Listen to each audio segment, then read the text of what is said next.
सत्य वचन, अमर वचन, जीवित वचन, दिव्य वचन, सत्य वचन, अमर वचन, जीवित वचन।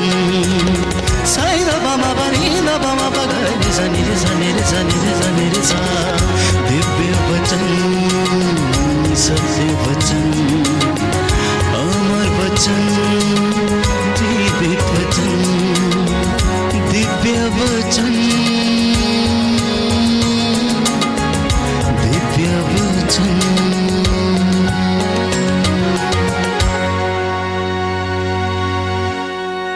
प्रियजनों, प्रभु ने वचन दिया है और वो इस प्रकार है। नबी ईसायास का ग्रंथ अध्याय 57 पद संख्या 14 और उससे आगे कि मेरी प्रजा के मार्ग से सब बाधाएं दूर करो, क्योंकि सर्वोच्च प्रभु जो सदा बना रहता है और जिसका नाम पवित्र है, वह यह कहता है, मैं तो उच्च तथा पावन स्थान में निवास करता हूँ, किंतु मैं दीनों को ढारस बंधाने तथा पश्चातापी हृदयों में नवजीवन का संचार करने के लिए पश्चातापी तथा विनीत हृदयों के साथ भी रहता हूँ। बोलिए आमीन, आमीन, हालेलुया, हालेलुया।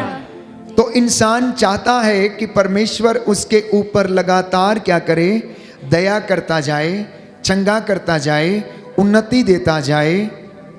लेकिन इसी के साथ साथ वो ये भी समझाना चाहता है।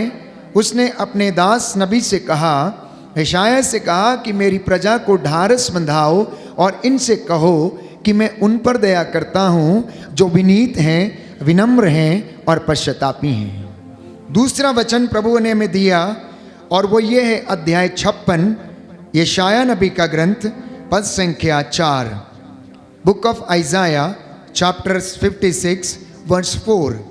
क्योंकि प्रभु ये कहता है, जो खोजे मेरे विश्राम दिवस को पवित्र करते, मेरी इच्छा के अनुसार चलते और दृढ़ता पूर्वक मेरे विधान का पालन करते हैं, मैं उन पर दया करता हूँ और उनके नाम मैं अपने नगर में एक स्मारक पर अंकित करूँगा। बोलिए आमीन, आमीन, hallelujah, hallelujah. Everyone who observes the day of the Lord as holy, the Lord blesses that person. वो व्यक्ति जो हुक्म पर्व का दिन पवित्र करता है, उसके आदर में भजन गाता है, स्तुति करता है। प्रभु ये कह रहा है, इनसे कहो कि मैं इनके नाम अपने नगर में एक स्मारक के ऊपर, एक स्तंभ के ऊपर अंकित करूंगा।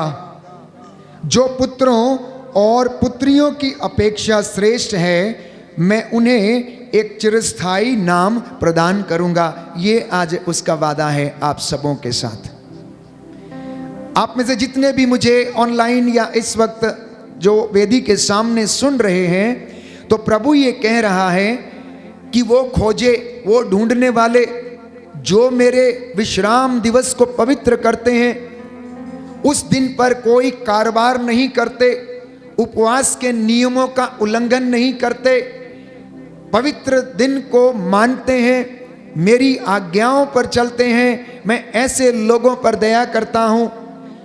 जो लोग प्रायश्चित करते हैं, विनम्र बने रहते हैं, मैं ऐसे लोगों पर दया करता हूँ और मैं उनके साथ रहता हूँ। बोलो आमीन, आमीन, हालेलुया, हालेलुया, हालेलुया, हालेलुया। तो मैं समझता हूँ कि आज के इस पवित्र दिन में प्रभु का संदेश मेरे और आपके लिए स्पष्ट है कि उपवास के दिन या फिर पवित्र दिन या फिर हुक्म पर्व के दिन में परमेश्वर अपनी प्रजा से यह चाहता है कि मैं और आप उसके साथ जुड़े रहें।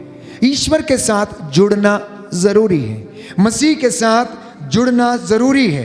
प्यारे भाइयों और बहनों, परमेश्वर की एक और इच्छा है जिसे बाइबल हमें बताती है, जो आज प्रभु आपसे चाहता है। स्तोत्र संख्या 14 पद संख्या 2 और उससे आगे, साम नंबर 14 वर्स 2। ईश्वर ये जानने के लिए स्वर्ग से मनुष्यों पर दृष्टि दौड़ाता है कि उनमें कोई बुद्धिमान हो जो ईश्वर की खोज में लगा रहता हो। दाहिना हाथ उठाकर अंगीकार करेंगे।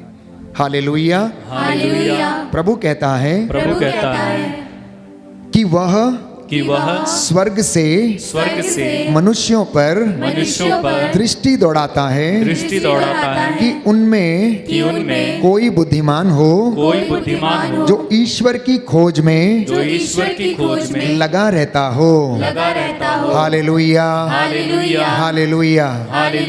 देखिए प्रभु की इच्छाएं, मैंने आपसे पिछले दिनों में कहा कि इस बाइबल में प्रभु का मन है, इस बाइबल में प्रभु की इच्छा है।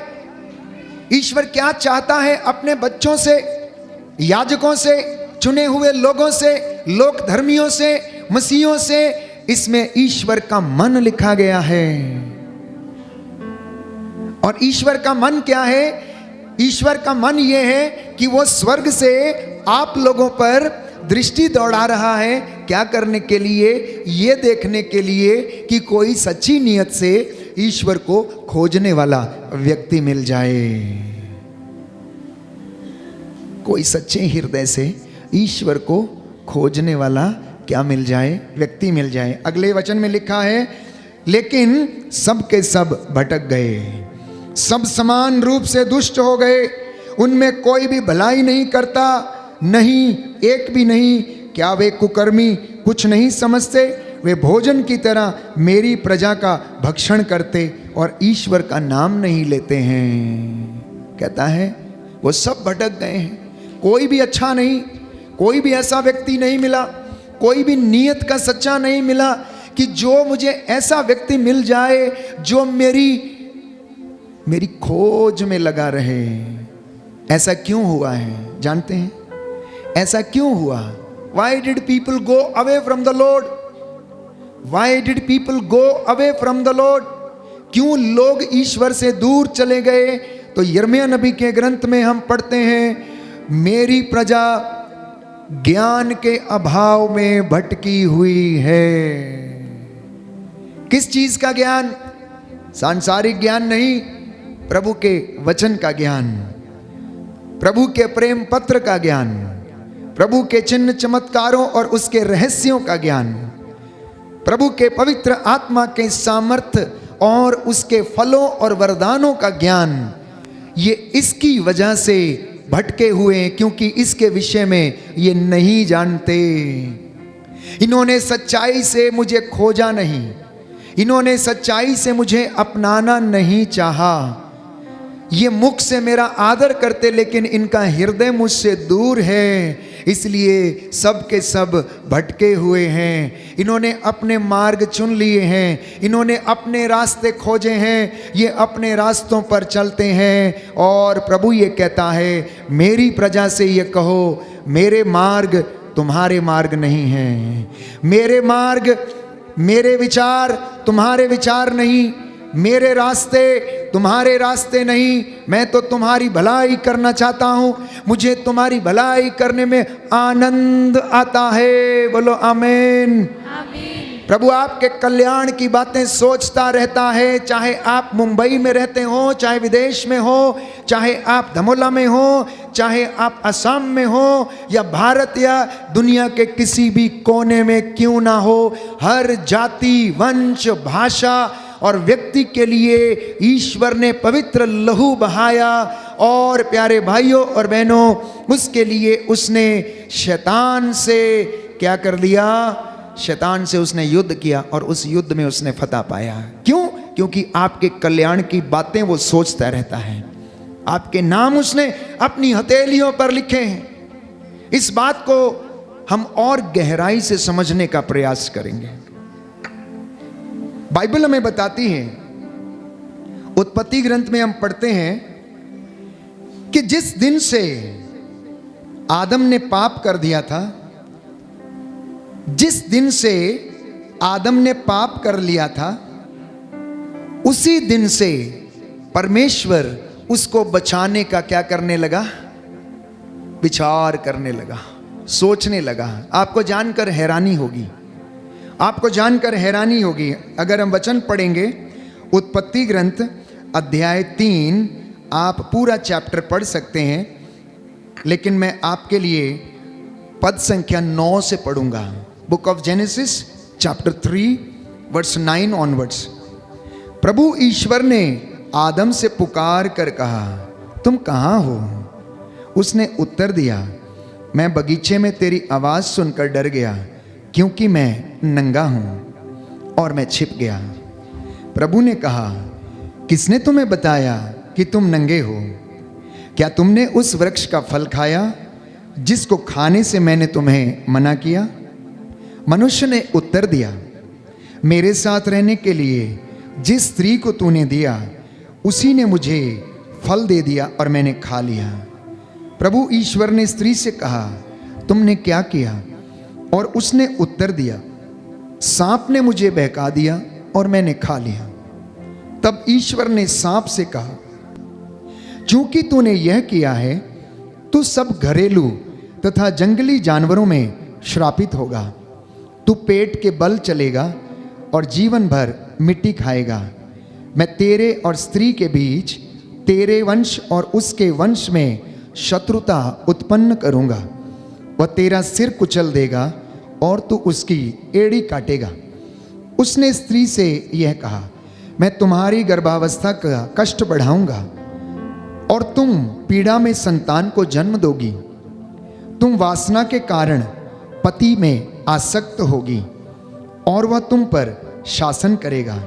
उसने आदम से भी यह कहा, क्योंकि तूने अपनी पत्नी की बात मानी और उस वृक्ष का फल खाया है जिसको खाने से मैंने तुमको मना किया था, भूमि तुम्हारे कारण श्रापित होगी। तुम जीवन भर कठोर परिश्रम करते हुए उसमें से जीविका चलाओगे। वह कांटे और ऊंट कटारें पैदा करेगी और तुम खेत के पौधे खाओगे।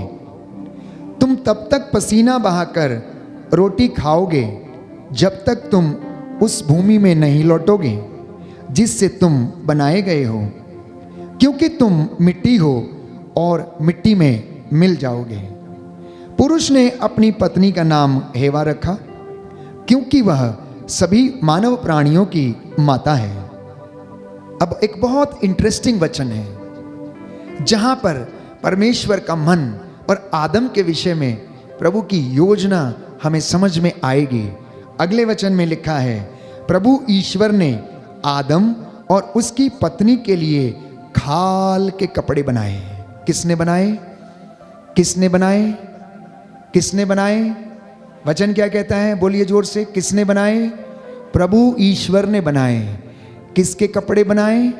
खाल के कपड़े बनाए। खाल के कपड़े बनाने के लिए क्या किया गया होगा? क्या किया गया होगा? किसी का वध किया गया होगा। किसी का वध किया गया होगा। किसी मेमने का वध किया गया होगा। प्यारे भाइयों और बहनों, मतलब अगले वचन में हम समझने का प्रयास करेंगे। प्रभु ईश्वर ने आदम और उसकी पत्नी के लिए खाल के कपड़े बनाए और उन्हें पहनाया। किसने पहनाया? प्रभु ईश्वर ने पहनाया। आदम ने हवा को नहीं पहनाया, ना ही हवा ने आदम को पहनाया। किसने पहनाया? ईश्वर ने आदम और हवा को पहनाया। क्यों पहनाया? उनकी नग्नता को ढकने के लिए। उनकी नग्नता क्या थी? उनका पाप था।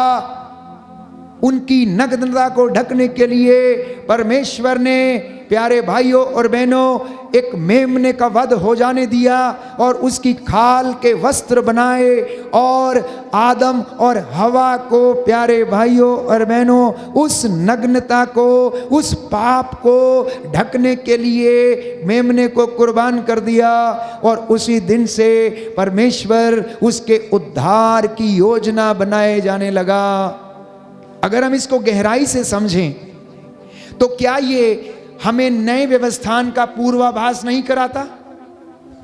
क्या ये हमें नई व्यवस्था में घटित होने वाली घटना के विषय में आभास नहीं कराता कि अदन बाग में ही जब एक मेमने का वध करके प्रभु ने आदम और हेवा के वस्त्र बना दिए और उसके वध के किए जाने के कारण आदम और हवा की नग्नता को ढक दिया गया, उसी तरह नई व्यवस्था में प्यारे भाइयों और बहनों, निर्दोष मेमने प्रभु यीशु मसीह के वध किए जाने के कारण, उसके कांटे उसके सिर पर रखे जाने के कारण, उसके हाथों में कीले ठोके जाने के कारण क्या मेरे और आपके पापों की जो नग्नता है उसको नहीं ढक दिया गया? It has been covered for once and all, my dear brothers and sisters. अगर हम गहराई से और विश्वास की आंखों से और अपनी अंतर आत्मा से और आत्मिक रूप से इस वचन को समझने का प्रयास करेंगे तो यीशु मसीह प्रथम दिन से ही प्यारे भाइयों और बहनों पुरानी व्यवस्था में वो क्या हो चुके थे? वध किए जा चुके थे। ये उनका एक चिन्ह था। पुरानी व्यवस्था में अदन के बाग में ये उनका चिन्ह था। एक दूसरा चिन्ह प्यारे भाइयों और बहनों हमें मिलता है, बाइबल हमें बताती है। हम इब्राहिम के विषय में पढ़ते हैं, जिसे परमेश्वर ने लंबे समय के बाद एक पुत्र दिया और उसके बाद उससे कहा कि जाओ अपने पुत्र को मेरे लिए क्या कर दो? कुर्बान कर दो।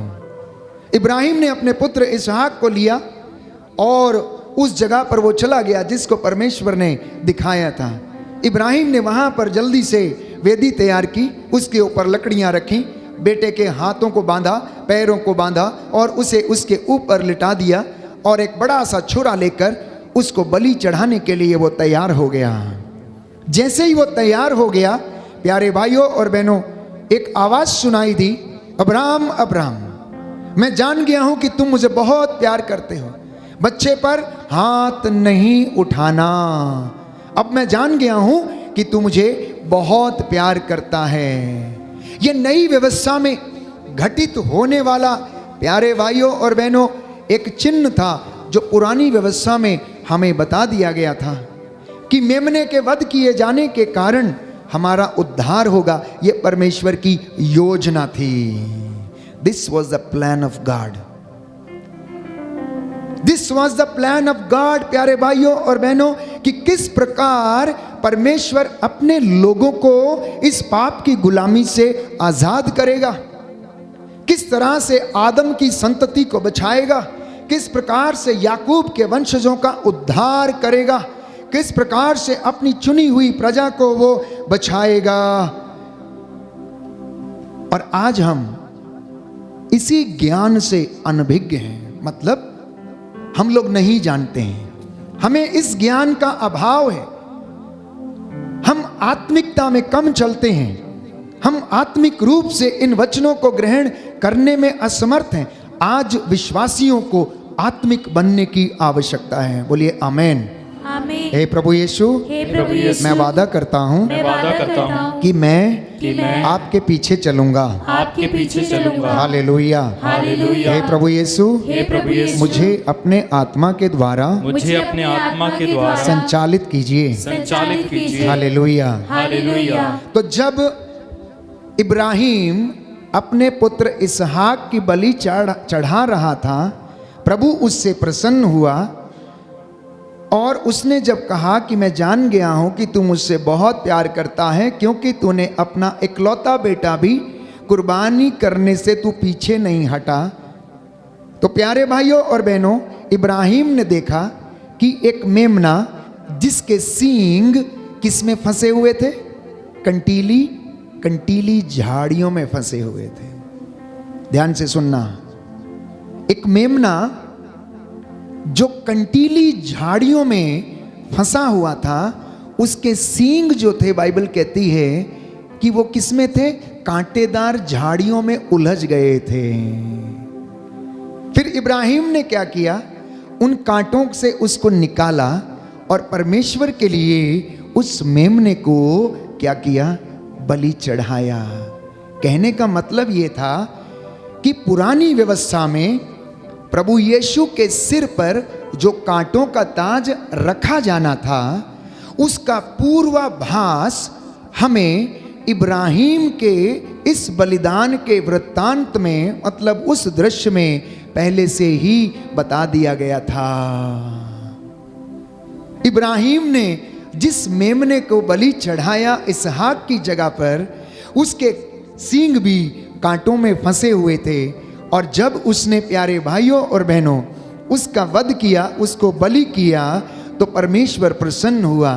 ठीक वैसे ही उसने अपने पुत्र के सिर पर कांटों का ताज पहनाया जाने दिया, जिसके कारण मैं और आप आजाद हुए।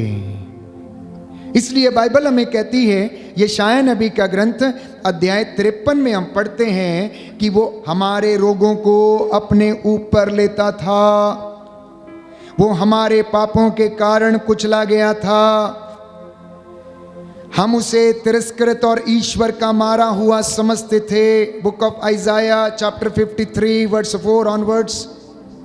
हमारे पापों के कारण वो छेदित किया गया, हमारे कुकर्मों के कारण वह कुचल दिया गया।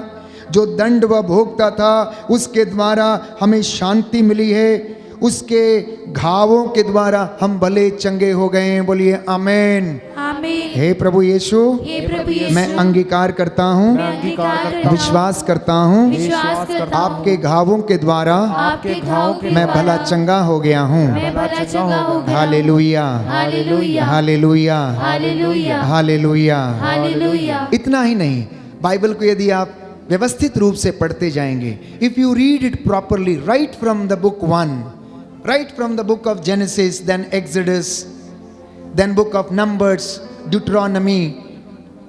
मेरे प्यारे भाइयों और बहनों, अगर आप इसको व्यवस्थित रूप से पढ़ेंगे तो आप परमेश्वर का मन जानेंगे, परमेश्वर की योजना जानेंगे, परमेश्वर के प्लान्स को जानेंगे कि परमेश्वर ने अपनी प्रजा को मिस्र की गुलामी में क्यों रहने दिया। उसने मूसा को ही क्यों चुना, कैसे चुना, और क्यों उसे मिस्र में राजा फिरौन के दरबार में उसे इतने वर्षों तक क्यों रखा। उसने मूसा को अपने ससुर मिद्यान के यहाँ पर 40 वर्षों तक भेड़े चराने के लिए क्यों रखा।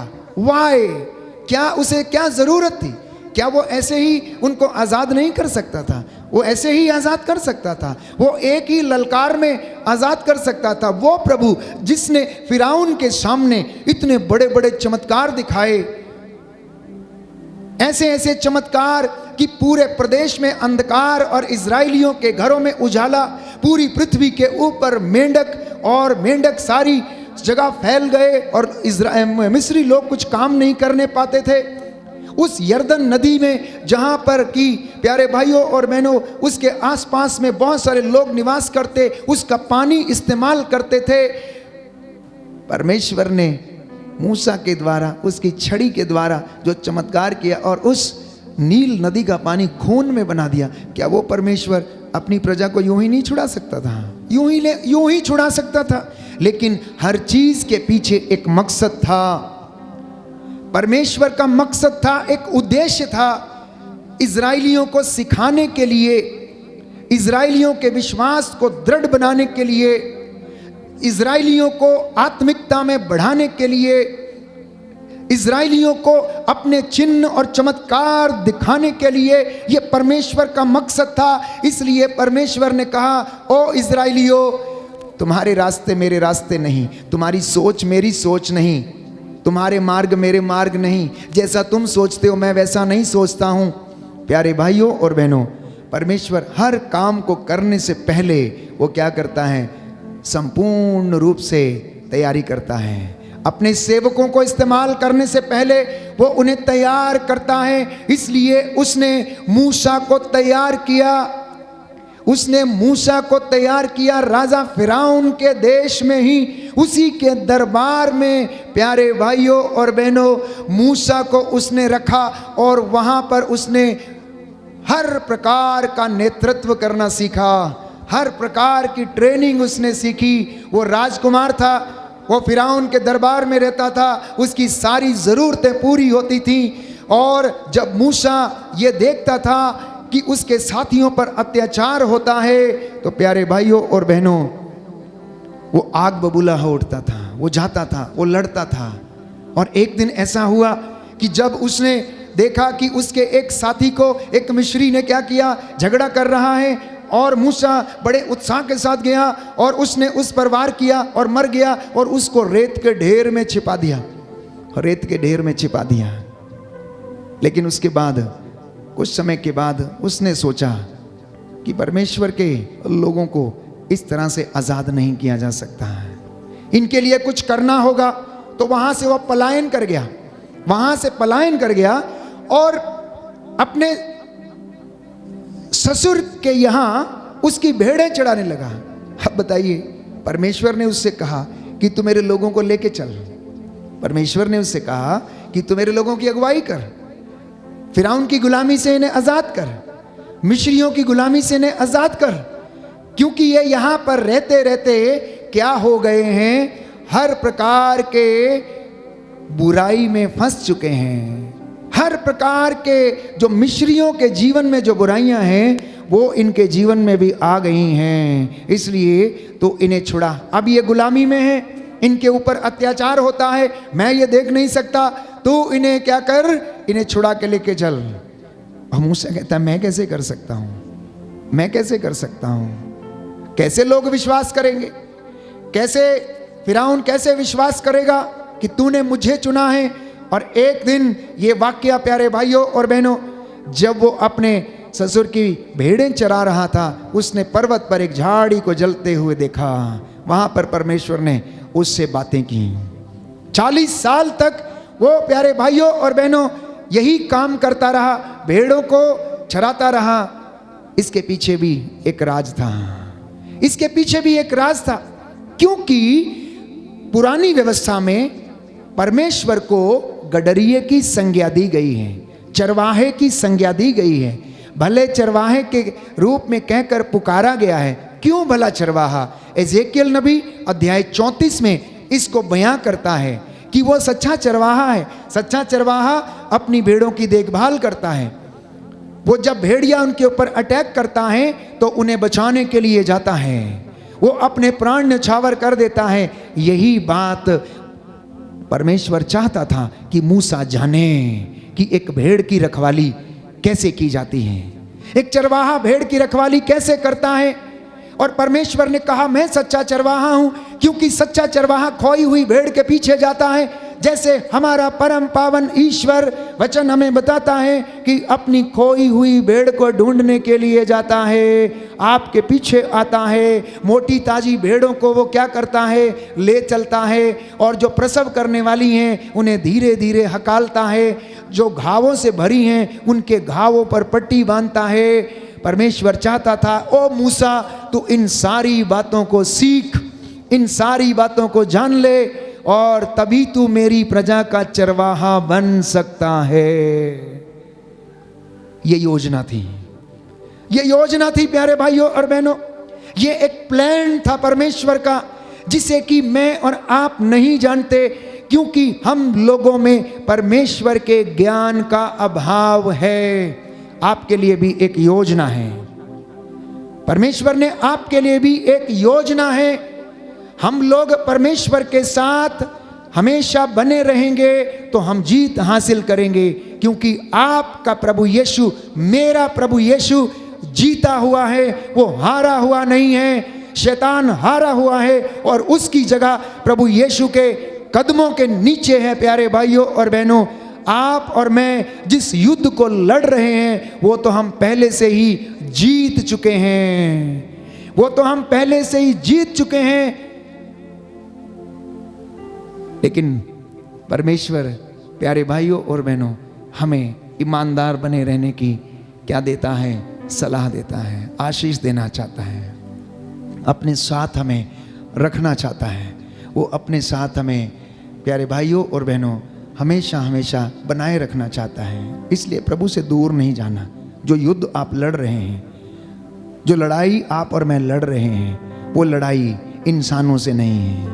आप लोग जान लीजिए, सुनिए ध्यान से, आपकी लड़ाई, मेरी लड़ाई बाइबल कहती है इंसानों से नहीं है, लेकिन इस दुनिया के हाकिम से है, उस शैतान के नायक से है। प्यारे भाइयों और बहनों, जो इस दुनिया को अपना नायक कहता है, हमारी लड़ाई उससे है, संसार की दुष्ट आत्माओं से है, इनके अधिकारियों और अधिपतियों से है।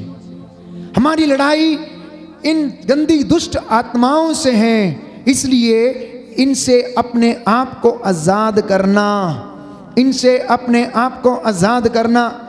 जब आप परमेश्वर का वचन सुनते हैं, जब आप चंगाई और छुटकारे की प्रार्थना में यहाँ पर आते हैं, तो इन बदरूहों से आजाद होकर जाना। बहुत सारे लोग इन बदरूहों से आजाद नहीं हैं। ये दुष्ट आत्माएं इंसान को घेरे हुए हैं। ये दुष्ट आत्माएं उनके रास्तों में कांटे बनकर बिछी हुई हैं, जो उन्हें बढ़ने नहीं देना चाहती हैं। इसलिए परमेश्वर नहीं चाहता कि आप भटकें। परमेश्वर चाहता है कि आप विश्वास की ढाल लिए रहें, आप मुक्ति का टोप धारण करें, शांति सुसमाचार उत्साह के आप जूते पहने, आत्मा की तलवार ईश्वर का वचन लेकर सत्य का कमर बंद कस के आप लोग आगे बढ़ें, एक सैनिक के जैसे, just like a army personnel. आप लोग मसीह के क्रूस, आप प्यारे भाइयों और बहनों मसीह की आर्मी हैं, आप मसीह के सिपाही हैं, आप मसीह के सिपाही हैं। और मसीह के सिपाही के लिए हथियारों की आवश्यकता है, और वो हथियार मैंने आपको गिनाए। एफेसियों का पत्र अध्याय 6 पद संख्या 10 और उससे आगे, कि अब तुम लोग परमेश्वर के अपार सामर्थ्य से बल ग्रहण करो, क्योंकि हमारी लड़ाई संसार के इंसानों से नहीं, हमारी लड़ाई इस संसार की दुष्ट आत्माओं से है, आकाश की दुष्ट आत्माओं से। हमें निरंतर इनसे संघर्ष करना पड़ता है। इसलिए आप लोग विश्वास की ढाल पहने, मुक्ति का टोप पहने, सत्य का कमर बंद कसें, शांति सुसमाचार उत्साह के जूते पहने, और आत्मा की तलवार ईश्वर का वचन लेकर आगे बढ़ें और परमेश्वर की योजना को जाने और पहचाने। बोलिए आमेन, आमीन, हालेलुया, हालेलुया, हालेलुया। हालेलुया। हे प्रभु यीशु, हे प्रभु यीशु, आज के इस वचन के द्वारा आज के इस वचन के द्वारा मेरे जीवन में मेरे जीवन में चंगाई आ जाए, चंगाई आ जाए, उद्धार आ जाए। उद्धार आ मैं जाए। अपने जीवन से मैं अपने जीवन हर से प्रकार की बुराई को, हर प्रकार की बुराई को, हर बंधन को हर बंधन को कैंसल करता हूँ, कैंसिल करता हूँ, डिस्कनेक्ट करता हूँ। डिस्कनेक्ट करता हूँ। आमेन, आमीन, hallelujah, hallelujah, hallelujah, hallelujah, hallelujah. Hallelujah. तो प्रियजनों, प्रभु का वचन ये कहता है कि जब हम उसके साथ रहते हैं तो वो हमारे साथ रहता है। क्या रहता है? जब हम उसके साथ रहते हैं तो वो हमारे साथ भी रहता है, और हम उसमें आगे बढ़ते रहते हैं, क्योंकि वो अपने वादों को क्या करता है? पूरा करता है, अपने वादों को पूरा करता है। तो अब आत्मिकता में बढ़ने के लिए हमें क्या करने की आवश्यकता है? हमें आत्मिकता में बढ़ने के लिए पुराने से नया बनने की आवश्यकता है। हमें पवित्रता में बढ़ने के लिए पुराने से नया बनने की आवश्यकता है, पुराना पीछे छोड़ने की आवश्यकता है। इजरायली लोग पुराना पीछे नहीं छोड़ रहे थे, वो छोड़ना नहीं चाहते थे। उनकी नज़र, उनका टेस्ट सिर्फ किस पे लगा हुआ था? जो मिस्र में उन्हें हड्डियां मिलती थी, जो मिस्र में उन्हें मांस मछली मिलता था, वो उससे तृप्त रहते थे, खाते थे, पेट भरते थे, वो मेहनत करना नहीं चाहते थे। जानते हैं आप? लेकिन आत्मिकता में बढ़ने के लिए प्यारे भाइयों और बहनों, ये क्रूस हमें क्या करता है? आमंत्रित करता है। इस क्रूस को ढोने के साथ साथ हम आत्मिकता में आगे बढ़ते जाएंगे, क्योंकि ये क्रूस जिसके ऊपर प्रभु ने अपने आप को बलिदान कर दिया, और इस क्रूस के द्वारा उसने मुझे और आपको शिफा प्रदान की।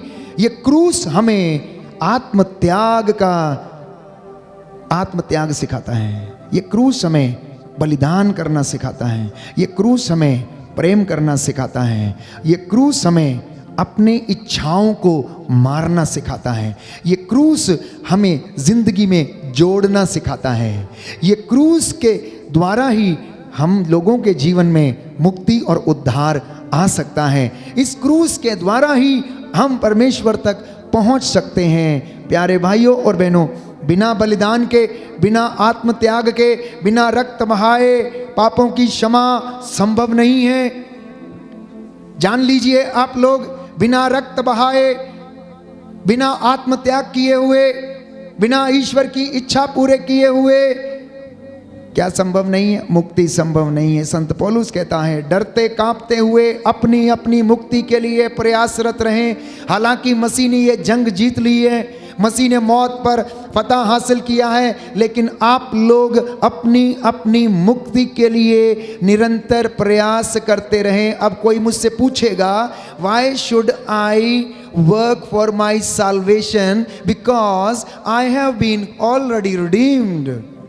मुझे अपनी मुक्ति के लिए प्रयास करने की ज़रूरत क्या है? क्योंकि प्रभु तो मेरे लिए मर चुका है, प्रभु ने मुझे आज़ाद कर दिया है, प्रभु ने मेरा उद्धार कर दिया है। लेकिन बाइबल ये भी कहती है कि आप डरते कांपते हुए अपनी मुक्ति के लिए प्रयास करें, क्योंकि आप रोजमर्रा की जिंदगी में इन शैतानी दुरात्मा शक्तियों से आपका सामना होता है। और अगर आप जीतना चाहते हैं, प्रभु में रहना चाहते हैं, तो हमें प्रभु के साथ रहकर फतह हासिल करनी होगी। बोलो आमीन, आमीन, हालेलुया, हालेलुया। हे प्रभु यीशु, हे प्रभु यीशु, आज का ये वचन आज का ये वचन मेरे लिए है, मेरे लिए मेरे है, परिवार के लिए है, मेरे परिवार मेरे के लिए, उद्धार के लिए है, मेरे उद्धार मेरी के लिए, चंगाई के लिए है। मेरी चंगाई के लिए। Hallelujah, hallelujah, hallelujah, hallelujah, hallelujah, hallelujah, hallelujah. Hallelujah. इसलिए प्रियजनों, प्रभु का वचन ये कहता है, एक सुंदर वचन इस वक्त प्रभु दे रहा है, मैं आपको बताना चाहूँगा। Book of Isaiah chapter 35 verse 4 कि घबराए हुए लोगों से कहो, डरो मत, ढारस रखो, देखो तुम्हारा ईश्वर आ रहा है और वह बदला चुकाने के लिए आ रहा है। शैतान से बदला लेने के लिए वो आ रहा है। ये ढारस है, ये वचन है आज आपके लिए। Don't get frightened, the Lord is coming. प्रभु आ रहा है और बदला चुकाने के लिए आ रहा है। और संत योहन अपने पहले पत्र अध्याय 3 पद संख्या 8 में लिखता है कि वो इसलिए प्रकट हुआ है ताकि वो शैतानी दुरात्मा शक्तियों का क्या करे? अंत करे। हर प्रकार के धागे ताबीजों और इस प्रकार के बुरे चीज़ों का अंत करे। शैतान की सोच, उसके षड्यंत्रों का अंत करे, उसके सिर को कुचल डाले। इसलिए प्यारे भाइयों और बहनों, प्रभु यीशु प्रकट किया। इसलिए कई मर्तबा मैंने कहा, आज दुनिया किस पे विश्वास करती है? ग्रहों पे, ग्रह पे विश्वास करती है ना? प्लैनेट्स के ऊपर विश्वास करती है। आज ये ग्रह है तो वो है, आज शनि लगा है तो आज कुछ और लगा है, आज हम ये नहीं करेंगे तो आज हम वो नहीं करेंगे। मैं आपको याद दिलाना चाहता हूँ, your life does not depend on the movement of planets, but your life depends upon the anointing of the Lord. आपका जीवन इस संसार के में जो ग्रह हैं उन पर निर्भर नहीं, परंतु आपका जीवन प्रभु के अनुग्रह पर निर्भर है। आपका जीवन प्रभु के अभिषेक पर निर्भर है।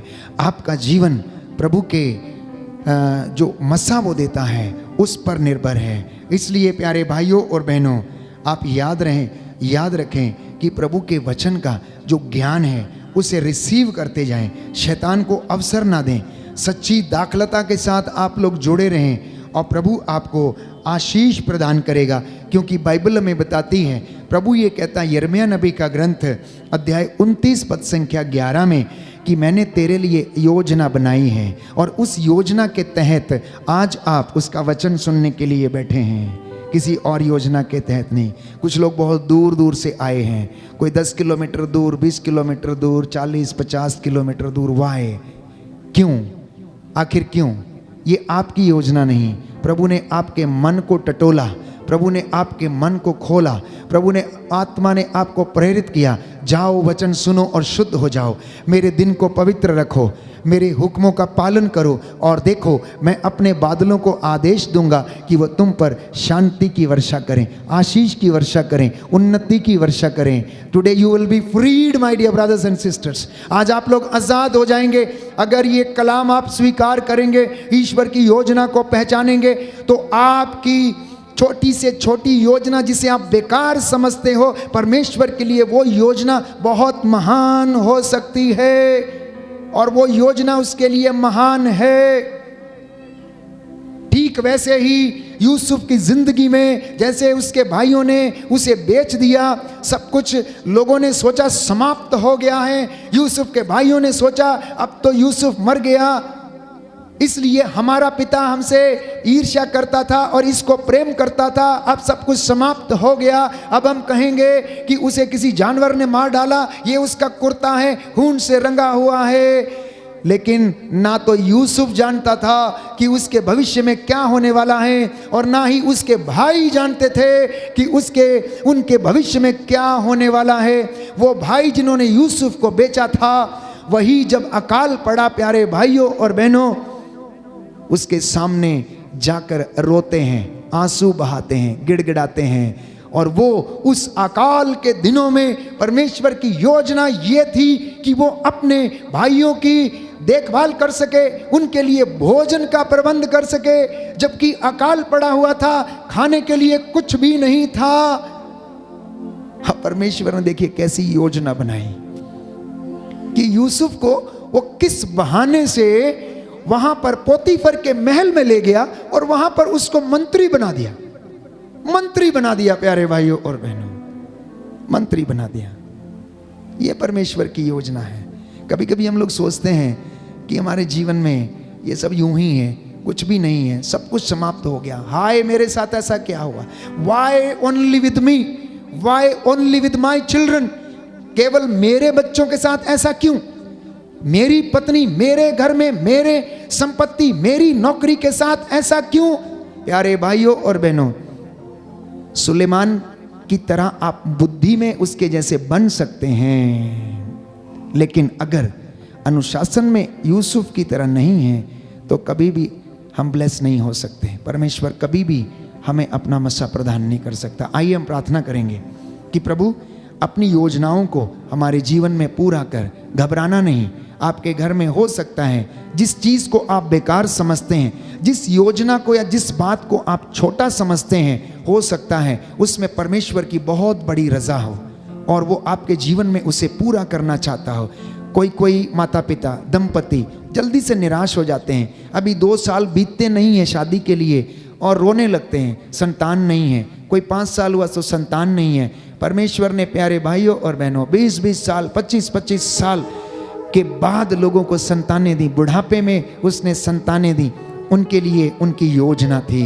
उस योजना को समझना, understand the plan of God, that why are you here. आपका घर ऐसा क्यों है? आपके घर में ये बातें क्यों हैं? प्रभु का वचन जो हमने सुना है हमें भरपूरी में आशीष प्रदान करे और आप उसके अनुग्रह में बढ़ जाएं।